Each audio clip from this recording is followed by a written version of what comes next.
Outside, the world howls, wind whipping rain, cutting sideways, trees bending like they might break. And yet inside, a single candle stands steady. That's the mind we're training for here on Stoicism Breath, still centered, unshaken by what rages around it. But most days, it's not a storm that knocks us over, it's a traffic jam that derails our mood, a rude comment that loops in our head, a tiny trigger that spirals into a lost day. The Stoics understood long before modern research backed it that your mind is a muscle. Muscles strengthen under deliberate load. So can your mind. Marcus Aurelius, leading Rome through crisis, wrote, "You have power over your mind, not outside events. Realize this and you will find strength." Think about that. The most powerful man in the world pointed inward, not outward. The real battleground isn't the commute, the inbox, or the news cycle, it's the inner narration that interprets them. What follows isn't feel-good fluff. These are tested tools refined across centuries to build the kind of peace that doesn't vanish the moment life misbehaves. Calm isn't the absence of problems, that's just luck. Calm is what remains when problems arrive and you don't collapse with them. It's standing tall at the eye of the storm, not pretending the wind isn't there, but refusing to let it own you. Before we go further, anchor your intention. Write this somewhere, you'll see it. My mind is calmer than the chaos around me, not as a wish, but as a practice, because the work begins now. Principle 1. Build a mind that doesn't require ease to be okay. Life will not deliver a perfectly choreographed day, ever. The sooner we accept that, the sooner real peace can live here. Most of us spend enormous energy trying to control the uncontrollable, hoping the boss is pleasant. The kids are angels, the partner always agrees, the schedule never slips. When reality refuses that script, and it will, we fracture. Epictetus, once enslaved and later a great teacher, staked a bolder claim: it isn't what happens that defines you, it's how you respond. He didn't write that for a poster, he lived it as survival. Consider the last time you felt overwhelmed. Odds are it wasn't catastrophe, it was something small, the wrong coffee order, an unexpected delay, a glitch that ate your work. Because the mind had quietly decided everything must go right, little frictions became big earthquakes. What if your steadiness didn't depend on smooth seas? What if you could remain grounded even when the day tilts sideways? This isn't about lowering standards or faking positivity. It's about unlinking inner calm from outer perfection. Here's how we train: use minor setbacks as micro-workouts. Shirt stained. Charger fails. Someone cuts you off. Don't explode. Inhale through the nose for 4, exhale for 6, and ask, can I stay steady? Despite this, you're not calling it good. You're choosing to be stable. The Stoics practiced negative visualization, briefly imagining loss, not to dwell in fear, but to rehearse resilience so they wouldn't shatter if the worst arrived. You can do the lightweight version: picture plans shifting, then picture yourself adapting with clarity. Each repetition lays neural track. Your brain is plastic. What you repeat, you reinforce. That makes composure your default, not a fluke. Do this with the small things. Stay cool when meetings move. Remain kind when someone is short with you. Breathe when tech freezes. Every time you choose composure over chaos, you're building capacity for bigger storms. You'll still have goals, preferences, ambition. You'll simply stop tying your peace to everything going your way.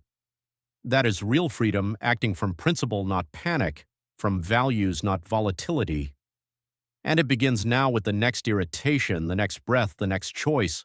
Epictetus, once enslaved and later a great teacher, said something bold: it's not what happens to you, but how you respond to it that defines your experience.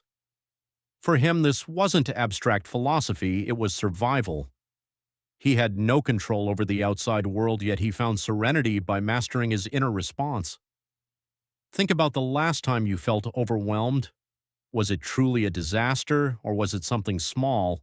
Your coffee order messed up, traffic heavier than expected, a delayed text, or a glitchy phone. Often it's not the scale of the event, but our demand that life go perfectly that throws us off balance. But what if your peace didn't depend on everything going right? What if you could remain steady even when the day turns sideways? This doesn't mean lowering your standards or giving up ambition. It means no longer tying your inner calm to outer perfection. The Stoics practice something called negative visualization. They would imagine losing the things they cherished, health, wealth, even loved ones. Not to be grim, but to prepare their minds so they wouldn't shatter if the worst came. Their peace wasn't built on fragile conditions, it was rooted in resilience. You can start small. The next time your charger breaks your shirt stains or someone cuts you off in traffic, don't explode. Use it as training. Ask yourself, can I stay steady despite this? Not pretending it's good, but testing your stability. Stay cool when plans shift, remain calm when someone disappoints you, breathe when the app crashes or the meeting derails. Each time you choose composure over chaos, you're building mental resilience for the bigger storms. This isn't about becoming numb or detached. You can still have dreams, goals, preferences. But when your mind no longer demands a perfect world to feel okay, you gain something rare, true freedom. Freedom from the exhausting need to control everything. Freedom from the stress of hoping the world aligns with your script. Freedom to act from power, not panic. This is where calm begins, not in what happens, but in how you choose to respond. Principle 2. Don't believe everything your mind tells you. Your thoughts are not always your allies. That might sound unsettling, but it's one of the most liberating truths you can embrace. Your brain produces around 60,000 thoughts a day, and most of them are noise repeats, worries, irrational spirals that drag you into fear and stress. Marcus Aurelius, one of Stoicism's wisest voices, knew this well. He wrote about the peace that comes when you stop obsessing over what others think or say and focus instead on your own conduct, because the mind loves to stir up problems, even ones that don't exist. Marcus Aurelius understood this truth deeply. In his private reflections, he wrote about the peace that comes when you stop worrying about what others are saying or doing and instead focus on your own actions. He knew that the mind has a habit of stirring up problems, many of which aren't even real. Think about it. Your brain might replay embarrassing moments from years ago, invent worst-case scenarios that haven't happened, or create imaginary stories about what others think of you. It whispers, "You're not good enough." Or something bad is coming and suddenly you're trapped in fear. But here's the reality. Most of that isn't truth. It's just your brain doing its job, scanning for danger like an overzealous security guard. It rings alarms constantly even when there's no real threat. Its intention is to protect you, but it's clumsy, reactive, and often misdirected. The trap is when we take every thought at face value. If the mind says they're judging me, we assume it's true. If it whispers something terrible is about to happen, we start preparing for disaster. When it loops anxious scenarios, we convince ourselves they must mean something important. The Stoics broke free from this trap. They realized you are not your thoughts. You are the one observing those thoughts. There's a deeper part of you that can watch your mind chatter without getting lost in it. Try this right now. Just observe your thoughts for 30 seconds. Don't change them, don't fight them, just watch. You'll notice your mind bouncing from errands to regrets, from ideas to doubts, like a restless child. That simple act of observation shifts everything. Once you see that you can witness your thoughts, you realize you don't have to obey them. Thoughts are like clouds drifting across the sky. Some are useful, but most are just noise. The Stoics practice something called objective representation. Instead of dramatizing events, they describe them plainly. Instead of thinking, "My boss hates me and I'm doomed," they reframed it as, "My supervisor gave me feedback." Same event, but one framing pulls you into anxiety while the other brings clarity. You can start applying this today. The next time your mind spins a dramatic story, pause and ask, what are the plain facts? Strip away the emotional spin and get down to reality. You'll be shocked at how often your stress isn't about facts at all, it's about interpretation. And remember, having anxious thoughts doesn't make you an anxious person. Having angry thoughts doesn't mean you're aggressive. Having fearful thoughts doesn't mean something bad is coming. These are passing mental impulses. You decide which ones to follow and which to let drift away. The moment you stop blindly believing every thought, you reclaim control. You're no longer a puppet pulled by worry, fear, or doubt. You become the director of your inner life, no longer a bystander to your brain's randomness. Principle number 3. Quiet your thoughts, calm your existence. We live in an age obsessed with speed, faster replies, quicker results, instant gratification. But what no one tells you is the hidden cost. The faster your thoughts race, the more overwhelmed and anxious you become. A racing mind isn't proof that you're productive. It's a symptom of inner disorder. The Stoics understood a timeless truth that modern life often ignores. The speed of your thinking shapes the peace in your life. Seneca, who once advised emperors and carried immense responsibilities, wrote, "Every new beginning comes from some other beginning's end." He knew that rushing steals the wisdom of the present. Think about the last time you truly felt grounded. Chances are your mind wasn't darting from one thing to another. You weren't juggling a dozen concerns. You were simply present, fully engaged, mentally calm, emotionally still. Yet today, many of us wake up already multitasking. We think about work while brushing our teeth, plan emails while walking to the car, stress about next week while eating breakfast. We tell ourselves this makes us efficient, but in reality it fractures our attention and floods us with stress. Just like your body, your mind needs rest space and silence. Without it, your nervous system stays stuck in overdrive and true calm feels out of reach. The Stoics practiced something they called prohoresis, the art of intentional attention. They trained themselves to give their full focus to one thing at a time. For them, presence wasn't abstract, it was a tool for stability. You can practice this today. Choose one daily habit you usually rush: drinking your coffee, walking, or cleaning. For the next week, do that one thing at half your usual speed. Really notice it. Bring all your awareness to it. Your mind will resist at first, telling you you're wasting time. That's normal, you've trained it to crave speed for years. But as you slow down, something shifts. You begin to hear your thoughts more clearly. You catch emotions before they spiral. You move from reacting to responding. Marcus Aurelius used another powerful tool, the breath. When he noticed his thoughts racing, he anchored himself in breathing. Not as a spiritual trick, but as a way to stabilize his mind in real time. Breath is the perfect pace for stillness. Not too fast, not too slow, always available. Try this now. Inhale deeply and count to 5, then exhale slowly and count to 5 again. Repeat that 5 times. Notice how your mental tempo slows. That's not magic. It's your body signaling to your brain, "We're safe. There's no emergency." Slowing your thinking doesn't make you lazy, it makes you deliberate. You catch mistakes before they snowball, make better decisions, and feel more satisfied with your effort. You don't do less, you do better. Most importantly, slowing your mind creates space for real calm to grow. Not artificial calm, but the kind that comes from presence and intentionality. Principle number 4. Embrace failure without losing yourself. Here's something schools rarely teach, but life never stops showing us how you deal with failure. Shapes everything. Not your wins, not your talents, not your luck. It's your response when things don't go your way that defines your growth. Sadly, most of us are taught from childhood to fear failure, to see it as proof that we're not good enough. We avoid it, hide it, or carry shame when it shows up. But the Stoics saw failure differently. They didn't call it defeat, they called it information. To them, failure was feedback, a mirror showing us what we need to learn. Epictetus, once a slave and later one of the greatest Stoic teachers, said, "No one can learn what they think they already know." For him, failure wasn't an enemy, it was a teacher.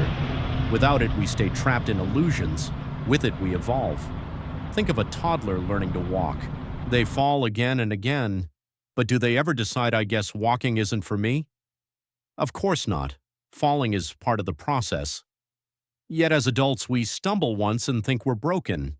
One failed relationship and we decide we're unlovable. One bad job experience and we assume we're incompetent. The real problem isn't the fall, it's the story we tell ourselves about the fall. What if failure isn't personal at all? What if it's just data? A signal showing us what didn't work, so we can adjust and try again. The Stoics knew that setbacks carry wisdom, but only for those willing to look for it. So the next time life knocks you down, ask yourself 3 questions. First, what specific lesson can I learn here? Not vague guilt, but something actionable. Second, if my best friend were in this situation, what would I tell them? Because chances are you'd show them more kindness than you give yourself. Third, how can I use this experience to grow stronger, not smaller? Marcus Aurelius lived by this. He faced betrayal, war, illness, and grief, but he trained himself to see obstacles as fuel. He wrote The Obstacle to Action. Advances action, what stands in the way becomes the way. He wasn't denying hardship, he was transforming it.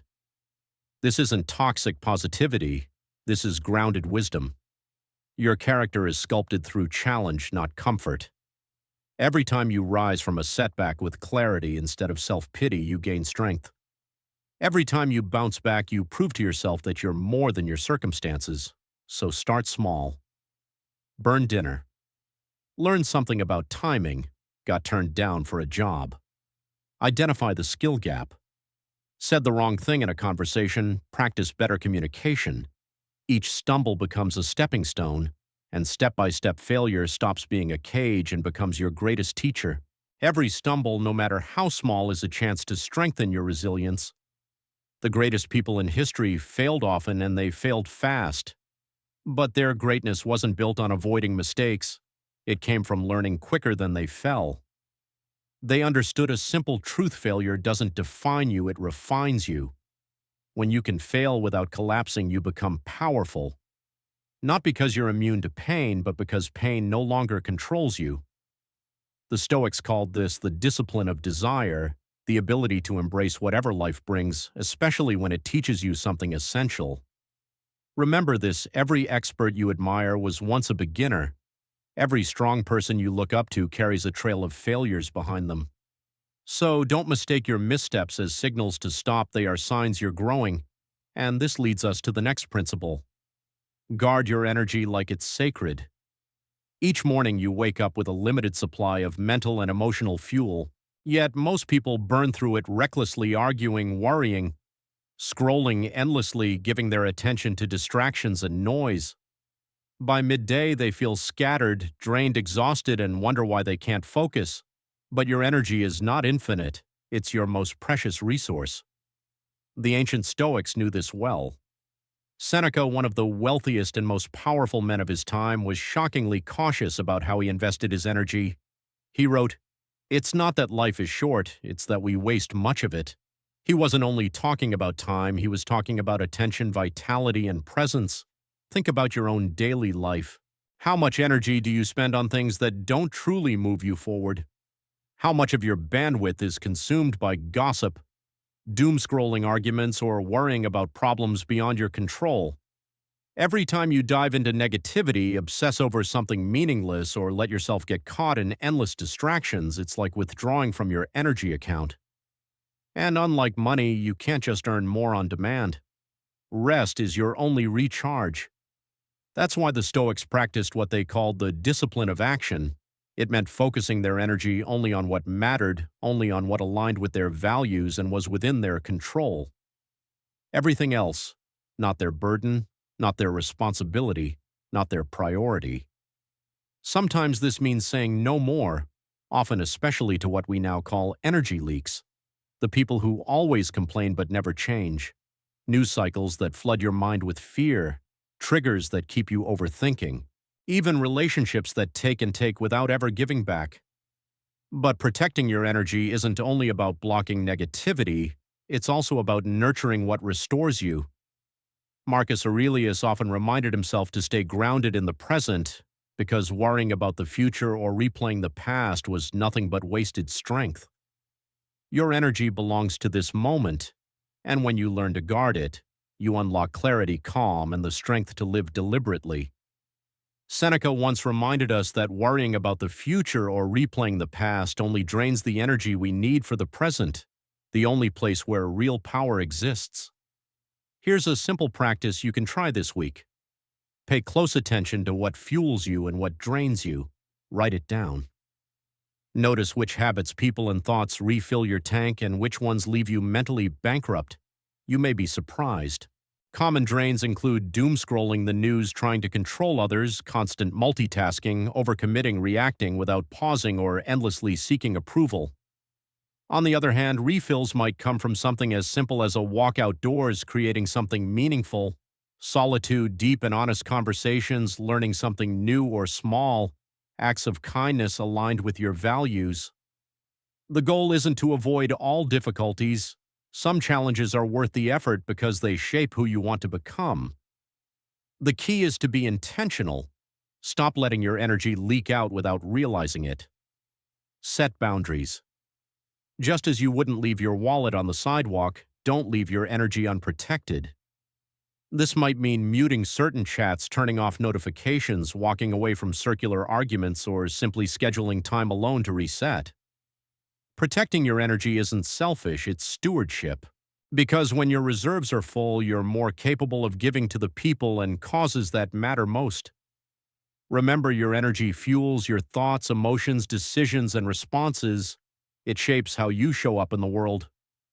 Guard it like the life force it truly is. This leads to the next principle: let go of the need to always be right. This single shift can transform your relationships and restore your peace of mind. Not every disagreement needs a winner, yet most of us treat arguments like battles. Our goal is to prove a point, expose the other's flaw, and walk away victorious. But what does that actually bring us? Stress, regret, and fractured connections. The Stoics understood that the desire to always be right often comes from insecurity, not strength. Take Marcus Aurelius as an example. He had absolute power. He could have forced anyone to agree with him. Yet in his writings, he urged himself to focus on the good in others, to seek understanding instead of fault. That wasn't weakness, it was wisdom and discipline.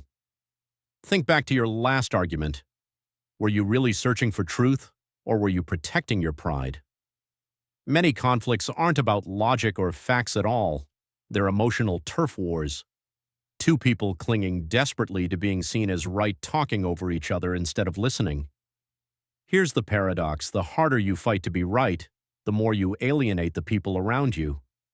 You stop connecting, you stop listening, and you feed a cycle of defensiveness. The Stoics chose a different way.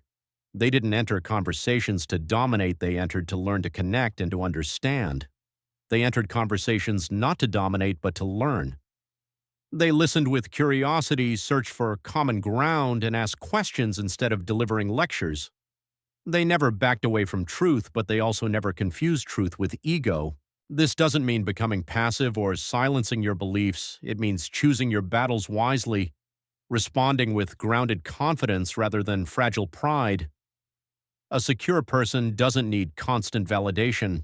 They can listen without getting defensive, and they can respect a different perspective without falling apart. Here's a simple practice: the next time someone disagrees with you, resist the urge to argue. Pause and ask, what might they be seeing that I'm not? Say, help me understand your view better. These small shifts can turn confrontation into collaboration. Sometimes you'll discover they're right. That's not defeat, that's growth. Other times you'll realize both of you hold part of the truth, and occasionally you'll uncover deeper differences that no argument can erase.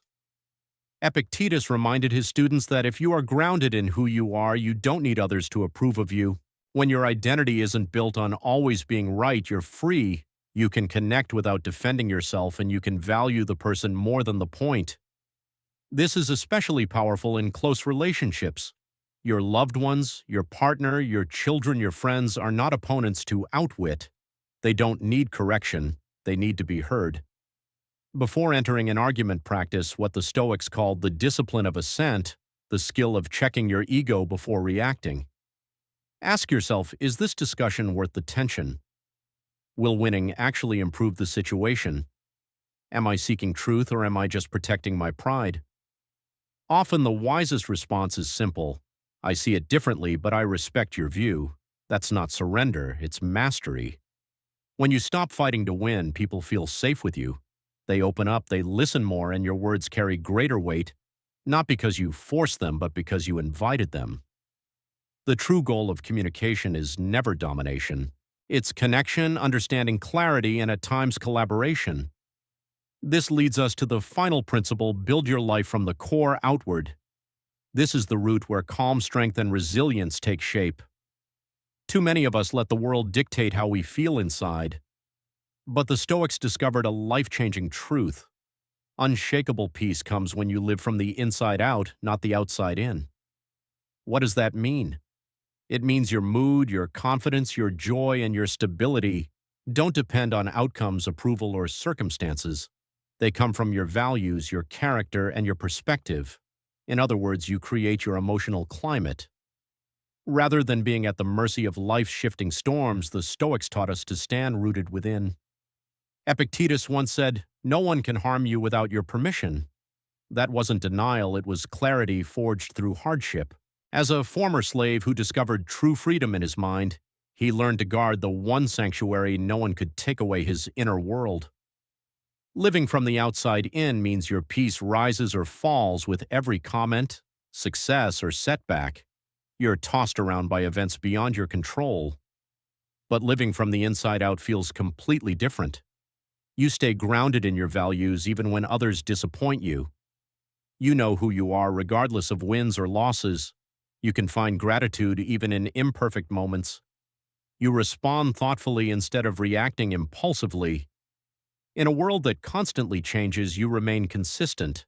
This doesn't mean you stop caring about life or abandon your goals. You still pursue dreams, build relationships, and grow.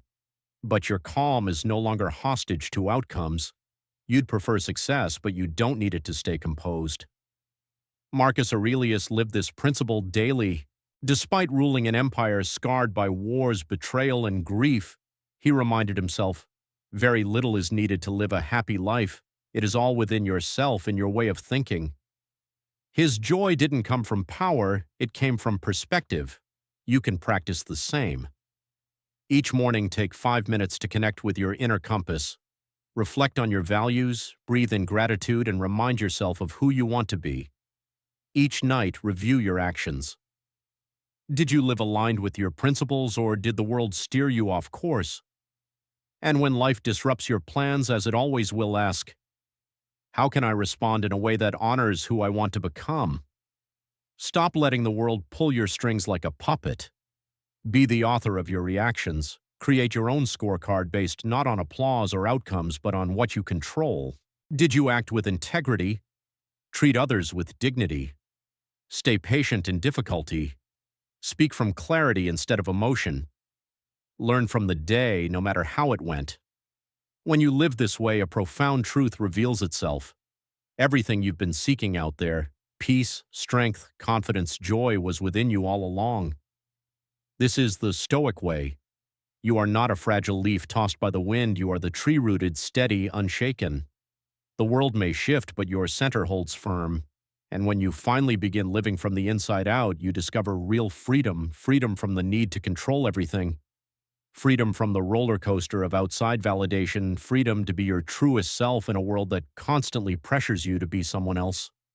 My power flows from within, not from what surrounds me. That is the essence of the Stoic path, a path we must walk moment by moment. You now hold 7 powerful tools, ancient yet practical, proven across centuries, to transform how you meet challenge, chaos, and change. But knowing them isn't enough. Real transformation begins only when you apply them. The Stoics never aimed to impress with words. They aimed to embody their wisdom. Philosophy without action, they believed, was nothing but noise. These aren't shortcuts or quick fixes. They are disciplines requiring consistency, humility, and courage. Some days you'll practice them with ease. Other days you'll slip back into old habits. That's okay. Growth is not a straight line, it's a deliberate walk. Keep walking. Begin with the one principle that resonated most deeply with you. Commit to practicing it for a month. Let it shape your thoughts, your decisions, your reactions. When it becomes part of you, add another. In doing this, you're literally reconditioning your brain to meet life with clarity and strength. Every moment you train your mind, you invest in your future peace.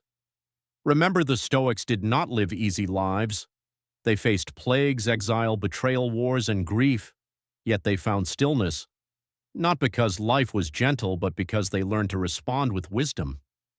Marcus Aurelius reminded himself daily, the universe is change, life is what our thoughts make it. And that remains true today. Your thoughts have shaped your experience up to this very moment.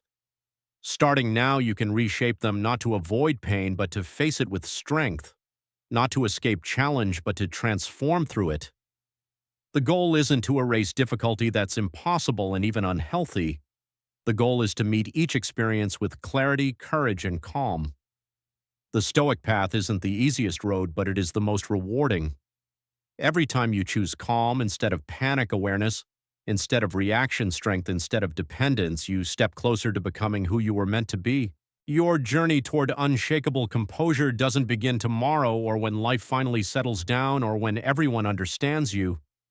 It begins right here in this breath with this thought in this very moment.